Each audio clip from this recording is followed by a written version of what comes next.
You lived an entire life before the age of 3. Not a partial life, not a blurred beginning, a full, complete chapter of existence, rich with sensation, discovery, confusion, comfort, fear, and wonder. You were born into a world you did not understand. Light must have felt overwhelming at first, sound, sharp, unpredictable, everywhere. And yet, slowly, patterns began to emerge. A voice you heard more often than others, a touch that brought calm, a rhythm that meant safety. You opened your eyes, not just physically, but perceptually. You began to recognize faces. You began to anticipate moments. You learned that crying brought attention, that laughter brought connection, that certain sounds meant something. You tasted your first food, felt textures for the first time, reached out, grabbed, missed, tried again. You fell, you stood, you walked, you spoke your first word, perhaps without even knowing what it meant, only that it connected you to the world. Every single one of these moments mattered, and yet you remember none of them. Not a single image, not a sound, not even a vague emotional trace you can confidently call your own. It's not just that your memories are blurry, they are gone. And for most of human history, we accepted a simple explanation. You were too young, your brain wasn't ready. But the deeper we've looked, the more that explanation has fallen apart, because your brain wasn't failing to record your life, it was recording everything. For a long time, scientists believed infants were almost like blank slates. Passive, unaware, incapable of forming real memories. But research has shown something very different.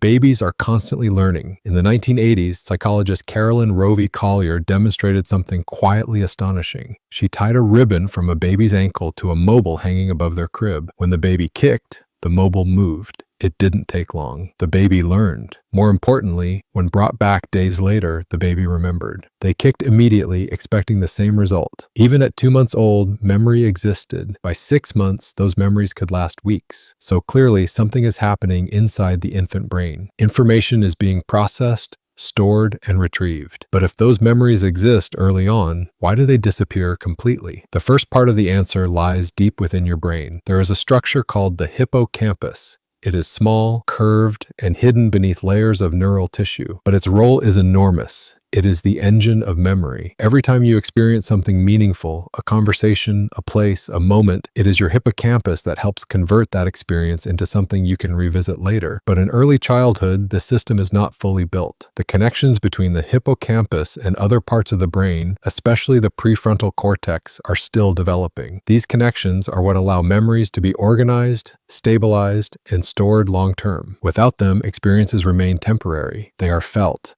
They are processed, but they are not securely archived. It's like writing on a page that hasn't dried yet. The ink spreads, fades, disappears. But even this doesn't fully explain the mystery, because even when the brain begins to develop these capabilities, something else is happening at the same time, something far more disruptive. In your earliest years, your brain is growing at an extraordinary pace. New neurons, brain cells, are being created constantly. This process is called neurogenesis, and it is essential for development. Without it, you wouldn't become who you are. But there's a hidden cost. Every time a new neuron forms and integrates into your brain's circuitry, it doesn't simply add, it rearranges.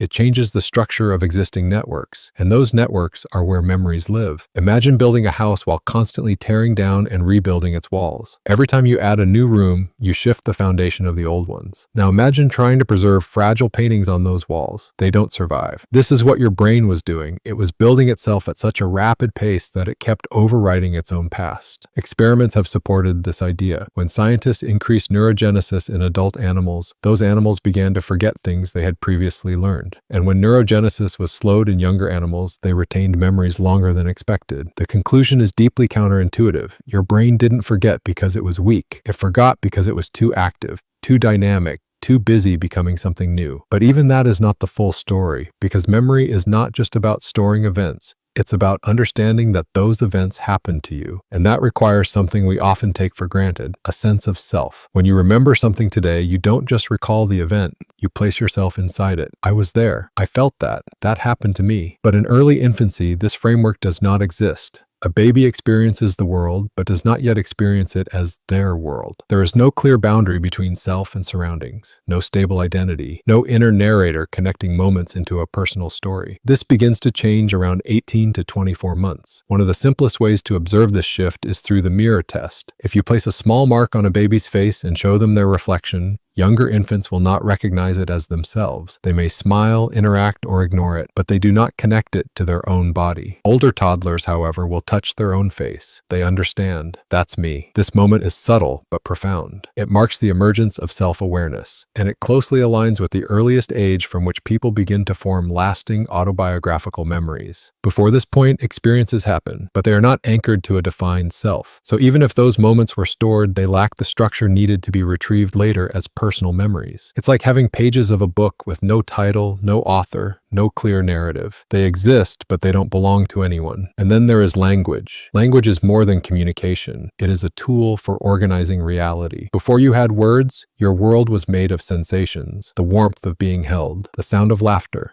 the brightness of light, the discomfort of hunger. But these experiences were not labeled, categorized, or structured. They were raw, immediate, uncontained. When language begins to develop, something changes. You start to name things, you begin to describe, you begin to connect events through stories. Remember when we went there? Remember what you did? These conversations, especially with caregivers, help transform experiences into narratives, and narratives are what memory thrives on. Without language, experiences are like water. They exist, they flow, they are real, but they cannot be held. Language gives memory its container, its shape, its permanence. Even culture plays a role. In some cultures, parents frequently talk to children about past experiences, encouraging storytelling and reflection. In others, the focus is less on individual narratives and more on collective or present-focused experiences. This difference has measurable effects. People raised in environments rich with personal storytelling tend to remember events from earlier in life. Their memory doesn't just depend on biology. It is shaped by interaction, by conversation, by the stories others help them build. So when you look back and find nothing, it's not because nothing happened, it's because everything was happening at once.